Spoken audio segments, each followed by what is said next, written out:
Hi, welcome to the Indie Wine Podcast. My name is Matt Wood, and this is episode 27. I recently sat down with Ed Kurtzman of Sandler Wines, West and Mansfield Dunne Wines to talk about his long and distinguished career in California wine. Besides the three wineries I already named, he's made wines for Rohr, Testarossa, Freeman, and Fort Ross, amongst others. He produces much of his wine out of the West facility in San Francisco, which also hosts other labels and winemakers working out of that facility. Ed is super knowledgeable about wine and noticed in about 2 seconds that the carpet in the lobby of the studio was corked. We discuss how he got started in wine and going off on his own as a consultant, how he likes to treat Pinot Noir, and some of the other grapes he works with or would like to work with. Here we go. Yeah, it seems like the larger the winery, and if they do several bottlings of the same grape but from different sites, the more they taste the same. But the smaller the winery, the more differences you get. And you have no detectable accent. You must be from Northern California. I am. Okay. Yep, San Jose. Ah. But you grew up in Massachusetts, right? Well, yes. I used to say the first half of my life. Now I've lived way more than half of my life here. So, okay. But yeah, I never really had a strong Boston accent. But my sisters and parents, you can really tell they're from Boston. Can you? Mm-hmm. How did you get into wine being in Boston? I was working at a wine shop in Northampton, Massachusetts, which is 2 hours west of Boston. But it's where I went to college the first time around, and just a summer job, cashier at a wine shop, but not just any wine shop. It was like a grocery store for wines. And just being a cashier there got me my start in wine. I became so interested that I was only 23 at the time, but none of my friends were into wine. So I would buy books, read about wine, buy bottles from the same shop, take them home, drink them by myself, think about them, and just became an obsession. A good one. Yeah. Was there a certain bottle or grape that kind of grabbed you at first? I wish. I had a great story like that, but it was just wine in general. Just whatever kind of caught your eye. Mm-hmm. Bring that I home. guess probably Bordeaux. There wasn't one specific Bordeaux. I'll never forget the first time I bought myself a really fancy bottle of Bordeaux. I was working at a different wine shop where I was the night manager. Okay. And I bought a 1982 Chateau Pichon Lalande, which back then was $42. I mean, now it's probably $1,000. But yeah, took it home, drank it over 3 nights, was blown away. Yeah. But that was about 6 months after I got into wine. And so you just kept it up and kept getting more interested in it, or did you put it on the back burner for school? Never. Or? Once I was into wine, I gave up my ideas that I would go back and get a PhD in history and teach history at the university level for the rest of my life. Just gave up that idea and turned to wine. And within a year, I moved to California. Where did you move? San Francisco. Oh, okay. Yeah, I thought I wanted to sell wine, but after a couple of years of selling wine, or it was sooner than a couple of years, it was like almost right away I realized, I could be selling anything. I don't like sales. It's not me. It's not part of my personality. And so I investigated enrolling at enology school and went to Fresno and got my degree. Okay. What was Fresno? What was UC Fresno like? Or Fresno State? Fresno State, yeah. Actually, while I was there, the university tried to change the name officially. It is officially called California State University Fresno, but they wanted the world to call it that. And people know it more for sports, so it's Fresno State. Yeah. So they gave up trying to get everybody to change. Okay. It was interesting living in Fresno, and actually mostly lived in Clovis, which is the next town east. Okay. Much nicer town and much smaller. But I had a great time there. Most of my classmates were older students like I was at the time. And we would drink wine every night and we'd blind taste each other. It was a fun time to be there. I'm still friends with a lot of the people I went to school with. Oh, that's great. A lot of them still in the industry? Most. Okay. If you get a degree in enology, most likely it's going to be your life. Okay. I was just asking because I went to a recording school, and there's about 3 people out of my class of 40 that still do That's it. that I know of. So I wasn't sure if it was something that a lot of people drift off from, or if they tend to stay in the industry. We all went our separate ways. Like one of my roommates from Clovis, he went the large winery route. And, I don't think I could have done that. I mean, I could do the job that he did, I think. But I don't know if I'd be happy. But that was his forte. Mm-hmm. And mine was always much smaller winery and more hands-on. So where'd you go after you finished at Fresno? My first job was at Bernardus. I had no experience other than making wine at Fresno as a student. So I started in the cellar at Bernardus, which is in Carmel Valley. Mm-hmm. It's about, in a good year, 30,000 case winery, mostly Chardonnay, but they also make a famous Cabernet blend and Pinot, Sauvignon Blanc, but mostly Chardonnay. And so I got a lot of experience stirring barrels. Uh-huh. A lot of Lee's time. A lot of bâtonnage, which I don't do anymore. But my first job was every 2 weeks we would stir the Chardonnay. And, I don't know, probably 1,500 barrels of Chardonnay. Okay. There's a lot of Chard. Were you mostly at kind of intern or assistant level there? Then I was cellar worker. That was my job title, and that's what I did. Okay.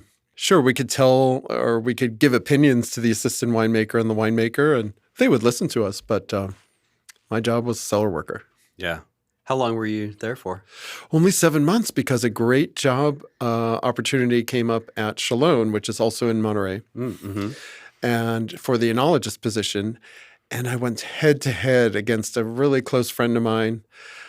He was working in Mendocino, and I was already down in Monterey, and we were the 2 finalists, and I got the job, and I felt bad about it, but it was a great job for me. That must have been a pretty cool place to work. So much history. Yeah. I loved it. And within a year and a half, I moved up to assistant winemaker from enologist, and I think I left there too soon. Yeah. I stayed for 4 vintages, but I could have learned so much more there. What are some of your memories of working there? Wow, running a harvest crew of up to 20 part-timers and our full-time cellar staff of 4 guys, actually 5 guys. Okay. Cellar master and 4 cellar workers. Working with them was it was a learning experience for me, and hopefully I was a good boss to them. Working directly with a very experienced winemaker, Michael Michaud he went to UC Davis, and he had been at Chalone most of his adult life. Great teacher, great person to work with. And just working with older vines that had been there. Some of the vines go back to 1919, first year of Prohibition, ironically. And a very unique appellation. Chalone was one of the first single winery appellations. Now there are lots of vineyards at Chalone. Not lots, but about 8 within the Chalone appellation. But it was the only winery within the appellation, and one of the first to do that.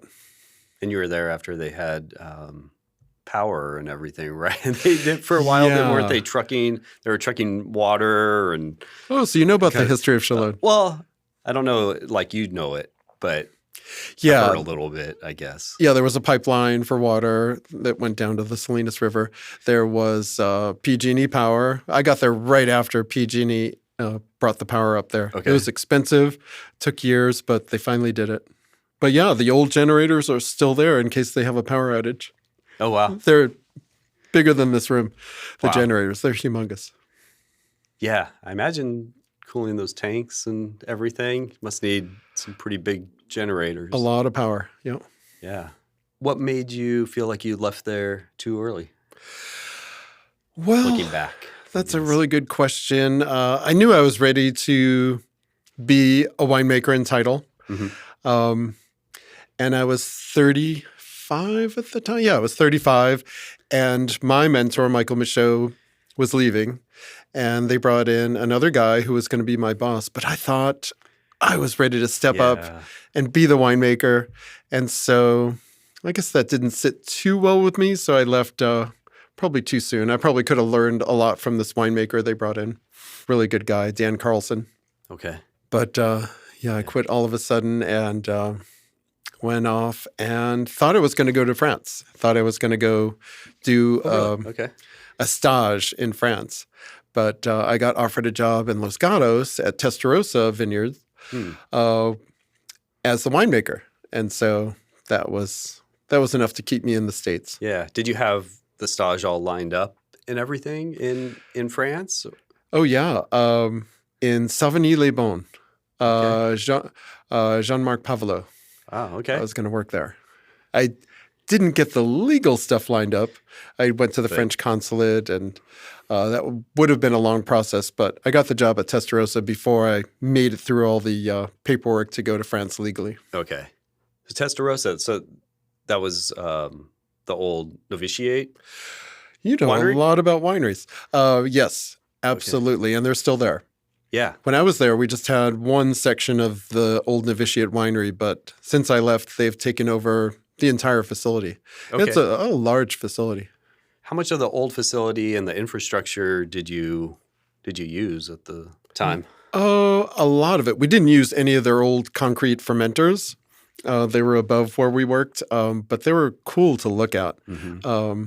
No, we brought in all stainless, chiller, cooling. Of course, all the barrels were new, barrel racks. But no, we used the building as it was. Okay. The interior of the building with the very, very thick sandstone walls.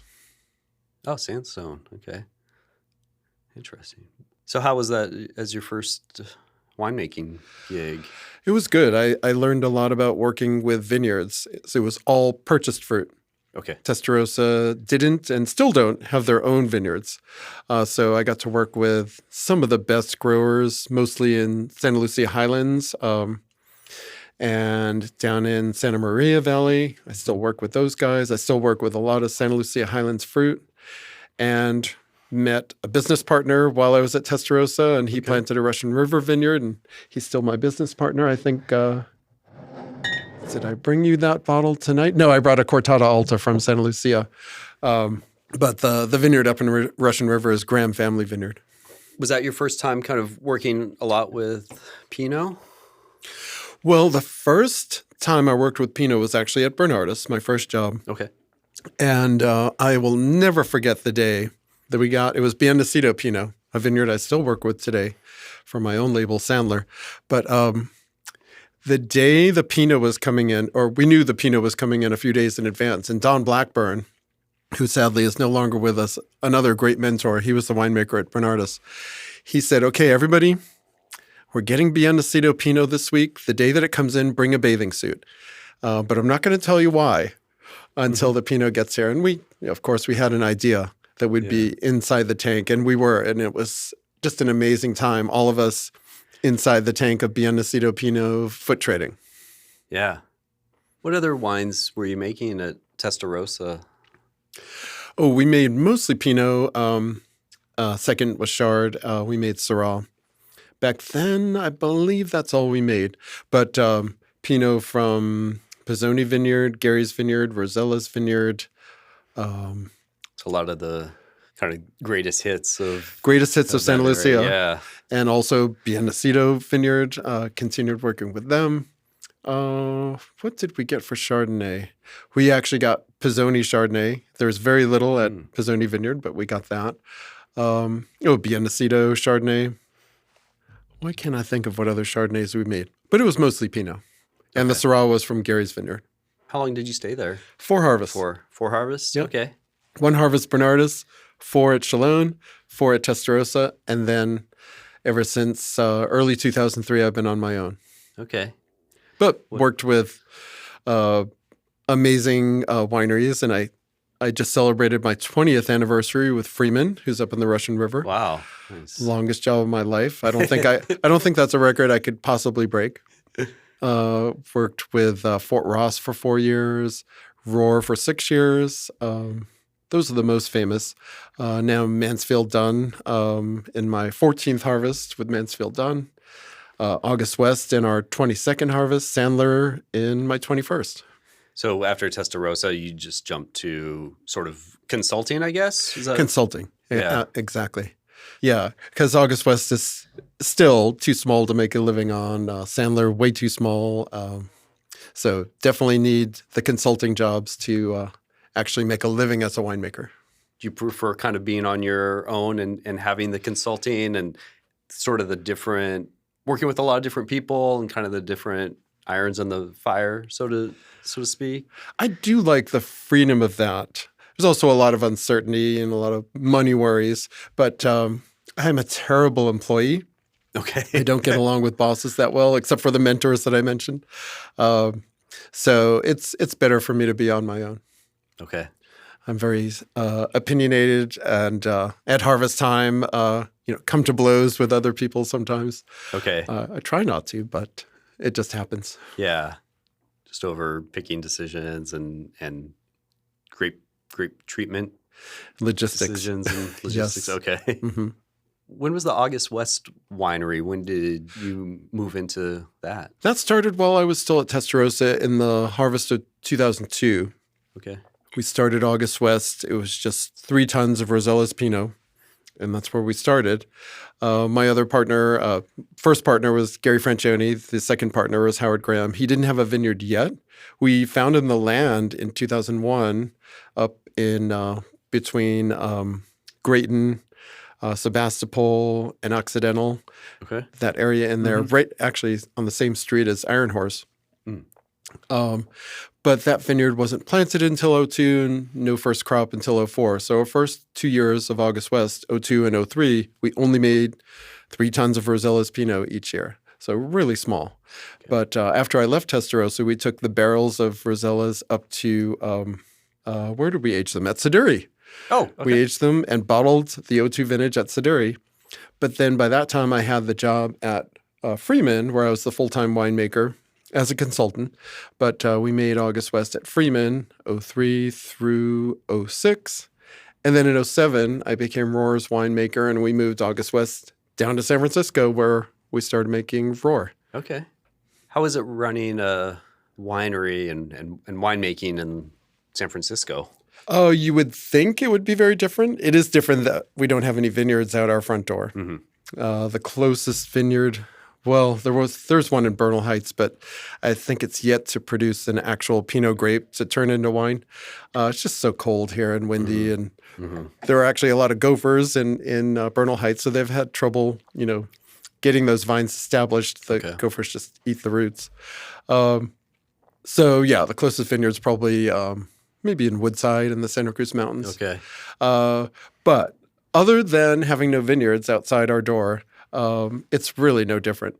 Our warehouses look like any other winery that you would find in wine country. Same equipment, same power, same drains.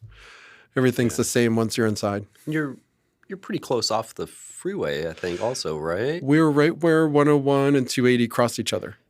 So very convenient for truckers. Usually when a trucker is coming from wine country and they're worried about driving in the city, it's so easy for them once they're here because the roads are nice and wide and no problem with forklifting the grapes off the trucks here. Very easy. That's great. And so you're a partner in August West, but then you have Sandler that's all you, right? Yes. And I inherited the Mansfield Dunne label. The man who started Mansfield Dunne, John Peterson, very successful attorney, but was very passionate about wine. I met him while I was at Testarossa. We met at the French Laundry of all places. He bid on and won an auction dinner to have dinner with me and Rob and Diana Jensen from Testarossa at the French Laundry. So we started a friendship then, and he eventually became a partner in August West. And he started Mansfield Dunne in 2010. But he passed away 2 years ago. Oh, sorry. Almost to the day, 2 years ago, the fall of 2021. And in his will, he left me Mansfield Dunne. Oh, Okay. So I continue doing that. Mansfield Dunne, there's 2 estate vineyards? There are, but they've now been sold. They have. Okay. Yeah. Okay. So Peterson Vineyard, named after John Peterson, and Cortada Alta, which is the August West that I brought you. Okay. It means high notch or high cut. It's way up in the Santa Lucias. It's actually the highest vineyard in the Santa Lucias. Goes up to, according to my iPhone, the highest vine is 1,688 feet in elevation. Okay. Stylistically, what would you say the difference is between, say, the Mansfield Dunne and the August West Very wines? similar. There is more new oak in the Mansfield Dunne, but not that much more. Okay. Stylistically, very similar. But of course, Mansfield Dunne is only Santa Lucia Highlands, whereas August West is half Russian River, half Santa Lucia. So there's a big difference right there. How many vineyards do you source from of the Russian River? Just one, Graham family, although I have blended in the past Kiefer Ranch. Okay. Because we have not only the Graham family vineyard single vineyard wine, Pinot, but we have a Russian River, which is sometimes all Graham and sometimes it's a blend. Okay. I found another vineyard this year to blend into the Russian River for August West. How do you like to treat the Pinot once you get it into the cellar? I like to do as little as possible to it. So most of the Pinot I make is put through a destemmer, although I do love whole cluster, and I do quite a bit of whole cluster for Sandler, but pretty much none for August West, and just a little bit for Mansfield Dunne, maybe 10% in a tank. So other than destemming, I try, if the fruit looks really clean to me and it comes in cool, usually it's picked at night, the middle of the night, and it gets very cold in wine country. So the fruit usually comes in cold. I try not to add any SO2 until after malolactic, 2 months later. So I try to do that. But if the fruit comes in warm, or if I see a lot of botrytis, or if it looks damaged from birds, then I'll add some SO2 just to be safe. And I haven't added yeast to a Pinot in years unless I had a stuck fermentation, which is actually rare for the Pinots, at least that I make. Pinot likes to go dry. It likes to ferment hot, and it likes to go dry, unlike certain other grapes. So ambient or native or natural yeast, whatever you want to call it, just the yeast that comes from the vineyard or is hanging out on the equipment in the winery or in the tanks, that's what does the fermentation. Great. Yeah. So very light touch. Try to have a light touch. And then usually just I'm an anomaly as a Pinot winemaker. I like to do 1 punch down a day. I know wineries that do round-the-clock punch downs and do 4 a day. That's kind of rare nowadays. Usually 2 to 3 is more typical. Okay. But yeah, my light touch, I like to do 1 a day, whether it's a cold soak or the active fermentation, just 1 a day. Just to get less extraction and... Yeah, lighter extraction and keep that temperature even because the hottest part of a fermentation is right underneath the cap. So where the juice meets the cap, that's the hottest part. So try to mix that up once a day. Okay. Yeah, I was asking you a lot about Pinot because I think you're very well known for making Pinot and lots of different ones. But you do work with other grapes still. Still also. make some Chardonnay, not as much as I would like. I love making Chardonnay. It's really a winemaker's grape. You can do whatever you want with Chardonnay, whereas Pinot comes for the vineyard and it's so site-specific. I guess all grapes are site-specific, but Pinot really shows off where it's from more than Chardonnay. I love making Syrah. It's hard to sell Syrah, easy to make, and I love drinking Syrah. I wish more consumers were like me and bought a lot of Syrah. I love Syrah. Oh, good. I'm It's one of my glad. favorites.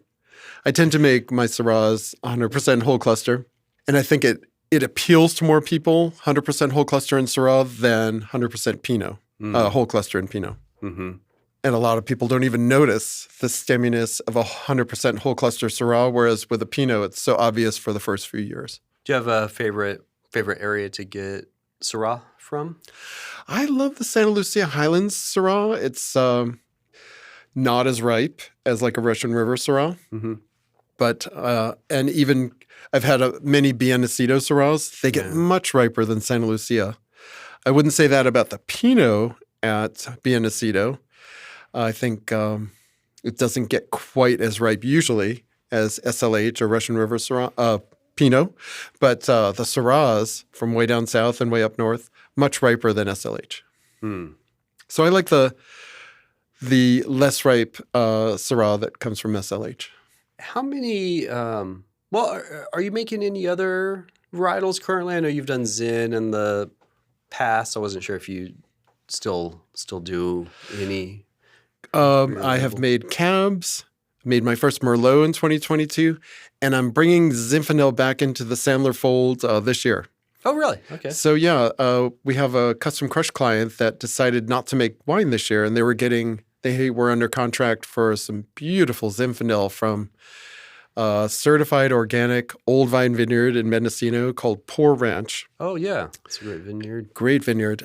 So I decided to take the fruit this year. And also some of our custom crush clients in San Francisco are taking some of it. Friends of mine are taking some of it. So we're going to do about 4 tons of Zinfandel. Okay. It's possible we'll make it all in one tank, and we'll differentiate it at the time it goes to barrel. Okay. Some will go into New Oak for the custom crush clients. None of mine will go into New Oak, but I love Zin. Yeah, it's a great grape when it's treated well, I think. And this year I'm going to make an old vine Cabernet from the Santa Cruz Mountains called Bates Ranch. I'm very excited about that. Speaking of great vineyards. Yeah, this will be my first time working with Bates hands-on, but I've seen my excellent assistant winemaker, Justin Massa. He says Massa, I say Massa, but it's his name, so I should call him Justin Massa. I've watched him make Bates Ranch the past couple of years, and just spectacular fruit. And is that for one of your labels or for a client? I'll make it for Sandler. Okay. Justin has been making it for a custom crush client called Origin. How many labels are kind of operating out of the August West space? I feel like there's 28. 28, okay. Yeah. That was considerably more than I thought, but I knew it was a decent amount. We're way smaller than Crushpad was when they were at their peak. They must have had over 150 labels. So, but 28's a lot for us, a lot to keep track of. Justin mostly handles keeping track of it all during harvest. He does an amazing job. I don't know how he keeps track of everyone's wine, but so there are a lot of winemakers that do their own work at our facility. Okay, but some that we do all the work for them. Mm-hmm. It's a good mix, about half and half. Okay, so I think we have 11 active winemakers at our facility. Okay, most of them make one label, their own label, but some like Shalini Shaker, right. She has her own label, Odavino, and she is the consulting winemaker for Neely. They have their own winery, but when they're over their capacity, they send us the grapes. Shalini makes it. And she does Waits Mast and also Xander Soren Pinots. Okay.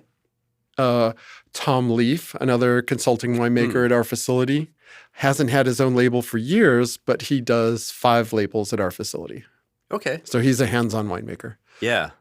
And then we have a guy, this is just a small sample of our winemakers, but Takahiro Momoi, he comes from Japan for 2 months out of the year to make his own label, Arthur Cellars. Okay. Then he goes back to Japan.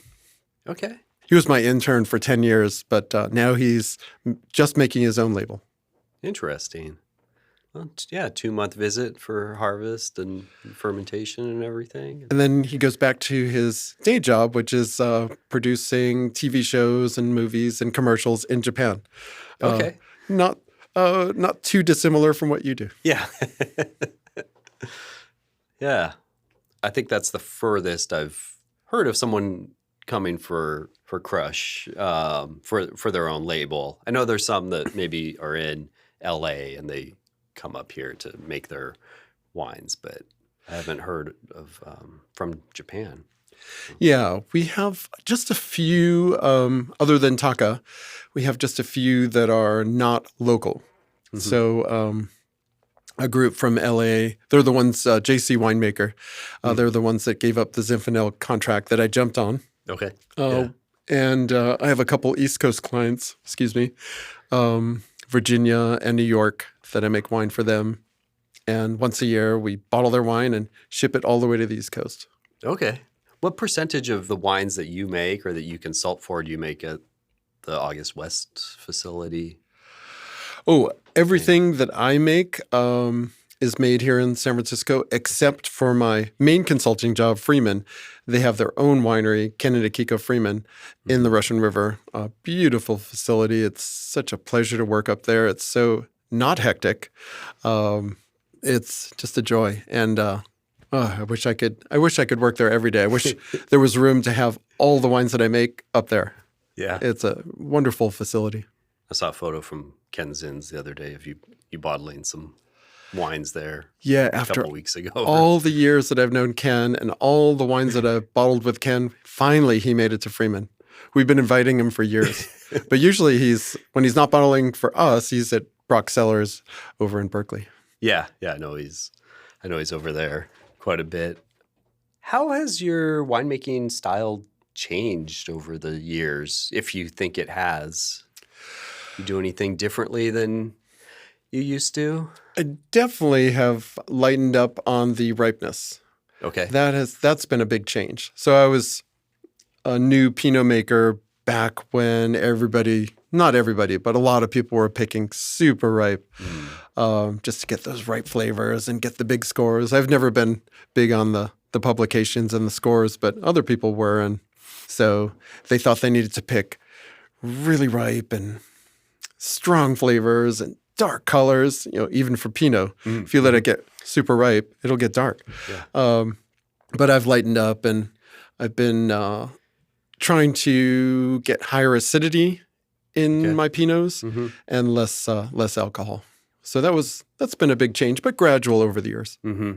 Before we started recording, but we were talking about you've made Pinot from a pretty wide range of places, working with Fort Ross and way up north and all the way down Santa Maria and everything. Is there somewhere that you haven't made a Pinot from that you'd like to? It's been years since I personally worked with Santa Rita Hills, but I used to make Pinot from there, and that's a great appellation. I would love to try making an Oregon Pinot, an Okanagan Valley Pinot. Not sure I'll ever I'd like to see it at least someday. I've never been up there. But I don't think I'll ever make one from there. But Oregon, there's always a chance. Like if a fellow winemaker and I could share a truck and bring some Oregon Pinot down, that would be a lot of fun. Yeah, something a lot different, probably. Yeah, although as the Oregon harvests get warmer, I think they're getting closer in ripeness to California than they used to be. It was hard to tell Oregon Pinots from Burgundies when they were young. But now I think Oregon's getting closer to California in ripeness and flavors. Just a general observation that I have. May or may not be true, but it's stuck inside my head. Okay. Yeah, just something you notice when you're tasting them back to back. Yeah, especially when they're young. Are there any other grapes that you haven't worked with that you'd love to work with? You said you made your first Merlot 2022. 2022, so. Yeah, that was fun. It was for friends of mine who have their own label, and they're working on getting a license right now. It's personal wine for them, for their friends and family. Eric and Pat, great guys, have been wine lovers almost as long as I have, but they're much younger. So yeah, that was the Merlot we made together, and I ended up trading them a barrel of Biennacido for a barrel and a half of their Merlot. Oh, okay. But what other grapes? I'd like to get back into making Chenin Blanc, and this is a beautiful Chenin Blanc that you've poured for me tonight. Thank you. Used to make that at Chalone, but I haven't made it since. Old vine Chalone Chenin Blanc. I would like to make Marsanne and Roussanne again. I only made one in my life, 2012, from Sarah Lee's vineyard. Okay. But then Kendall Jackson bought the vineyard, and I think they tore out the Marsanne and kept the Roussanne. But anyways, it wasn't for sale anymore. So I'd like to make more of that. Oh, I have never made a Grenache Blanc, and I love Grenache Blanc. Oh, okay. Yeah. Grenache Blanc can be really wonderful. We started making Riesling last year at Freeman, so I'm very excited to be a part of that. Riesling is such a wonderful grape. I don't know who came up with the noble grapes, the noble grapes years ago, but Riesling is definitely one of them. Where did that come from? Right across the street from Freeman, literally across the street. Okay. It is Abigail Vineyard. Ross Cobb has been making Riesling from there, and he turned the Freemans onto the Riesling from there. I remember what I was going to ask you before that, which is, how do you adapt your style to the different wines that you're kind of consulting for, working with different clients, and maybe one wants more whole cluster in their Pinot or a different style than you normally make? What's your sort of thought process? And that's a really good question. So if I'm working with a new client, I would like to get a sense from them what they love about wine and what goals they have for their own wine. And I can try to, meet their goals. But if they tell me, and this has happened before, we just love the wines you make, Ed, so just make us a wine like you would make it for yourself. So that's easy for me. Some clients love more new oak. Some clients love more ripeness. Some clients like less ripeness and more acidity. So it's all up to them. And a lot of it has to do with which vineyard they're sourcing from. Or if they want us to source fruit from vineyards that we already work with, that's also very easy for us. Yeah, I imagine, having worked with so many different vineyards and a lot of the really great Pinot vineyards, you kind of have a sense maybe of what might fit for a certain client if they don't have something contracted. Or Oh, definitely. Yeah, I work with so many great Pinot growers that there's a palette, the palette that wine lovers don't use as much. So there's the palette that you taste with. There's the palette that we put boxes of wine on. But then there's the artist palette, and there's an artist palettes worth of Pinot throughout California that we can always find a great vineyard. I was going to ask you about how, and if they did, but fires the last, I guess not last year, but how fires and everything have affected you over the last 6-7 years here. Yeah, it's been about 7 years. So 2016 was my first year. Well, no, even back at Chalone in the 90s, I remember there was a small brush fire right next to Chalone, and we were worried about it. And I was wondering, how will that affect the grapes? Well, it was such a small fire, it didn't affect the grapes, but we were worried about it. But I hadn't seen smoke taint myself, not a wine that I made, but a wine that I drank, 2008 Anderson Valley and Extreme Sonoma Coast, now called the West Sonoma Coast, or CV Fort Ross. They were so affected in 2008. And I got to try some of those wines. But myself, there was a big surf fire in 2016, and we were worried about the smoke drifting over the Santa Lucias, over the vineyards. We got lucky. It didn't affect the wines negatively. My first hands-on experience with dealing with fires was 2017. So not only did I have friends that lost homes in the 2017 fires in Santa Rosa, but I was making a Cabernet from a vineyard in Oak Knoll, northern city of Napa. And the picking was put off, delayed 5 days because of that fire was I believe the Tubbs fire. It was the one that first started in Glen Ellen and then came over to Oak Knoll. I forget the names of the fires. It was not the Atlas fire, the other side of Napa Valley. Okay. Tubbs sounds right, but there's been a lot. There's been so many fires of them. It's hard to keep track. It's a bad sign. So my winemaking partner from that vineyard, the Lazar Vineyard, Amanda Lazar, great 2-acre vineyard in Oak Knoll. But Adam Hersley, one of my custom crush clients, he and I were sharing that fruit that we got from Amanda. And the picking was put off 5 days, and the fires were so thick and I have pictures from there. We were so worried that the smoke was going to get into the grapes. Mm-hmm. So we rigged up a system for rinsing the grapes as they got to the winery to try to rinse off some of the smoke. But the outside of a grape is a wax layer, and it doesn't water and wax do not mix. They are opposites. Right. So you spray a grape with water. The water just bounces right off. The wax stays.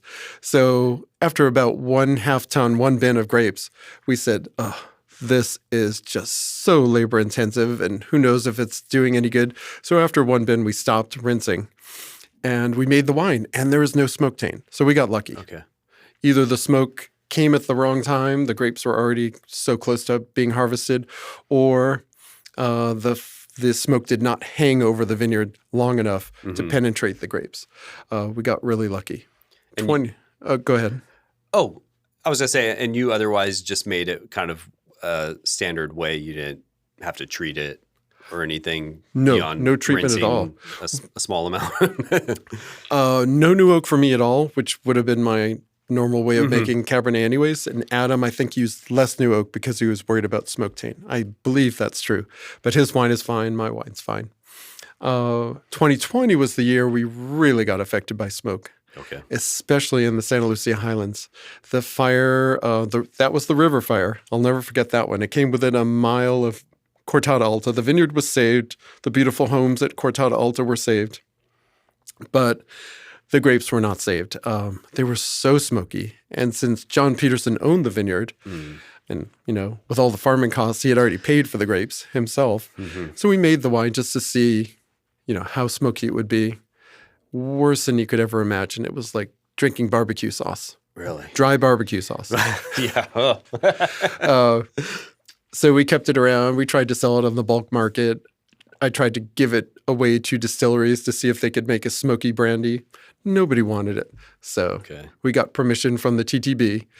You have to get permission if you want to dump wine down the drain. I finally got permission this past spring, and it all got dumped finally from 2020. Wow. Yeah.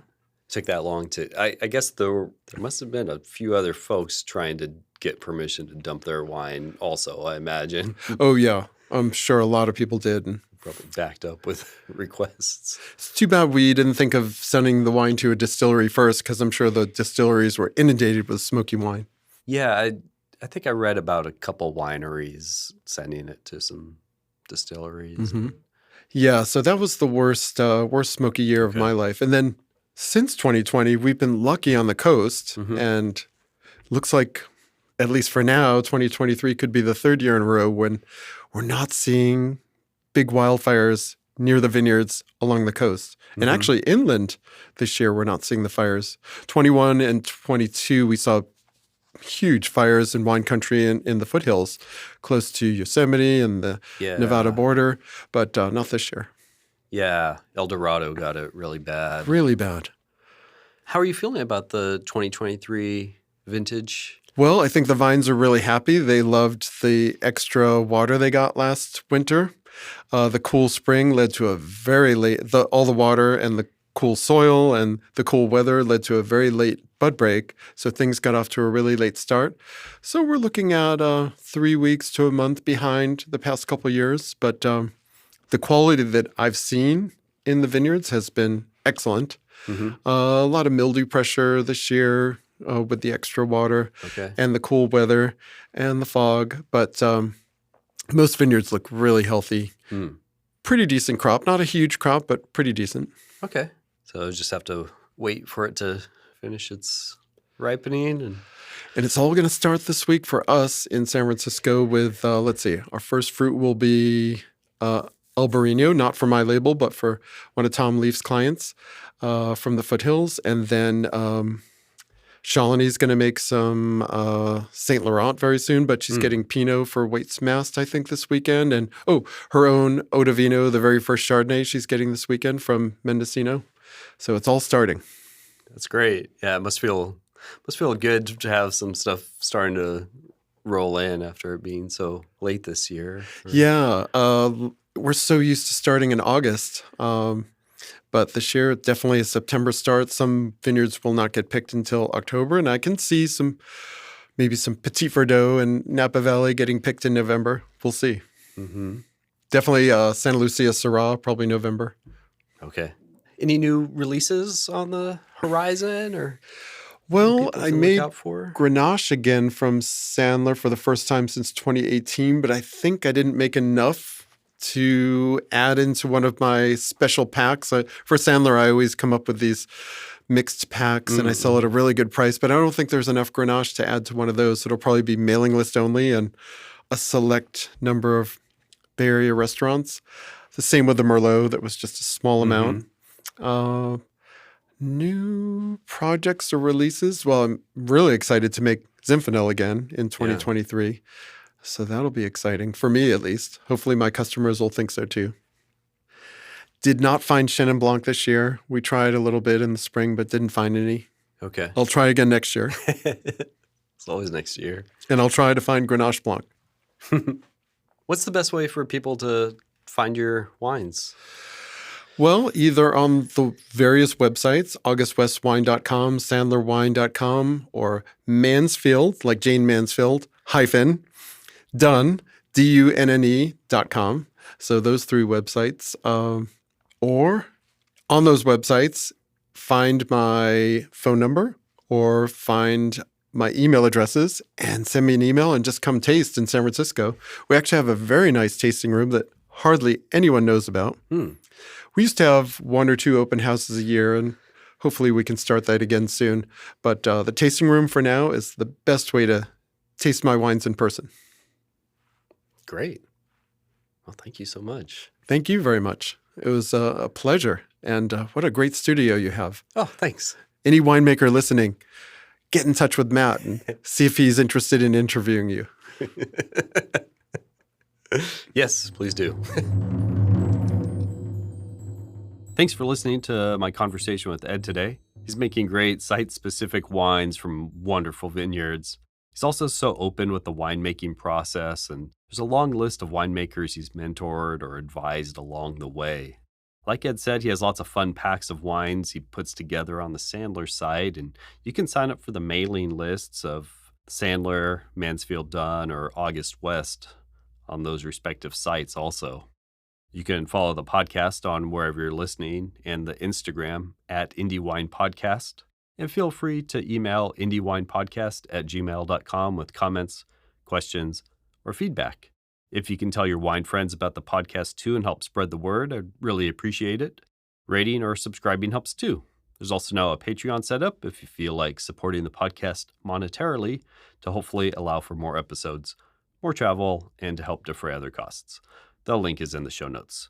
We'll be back soon with another episode. Have a good one.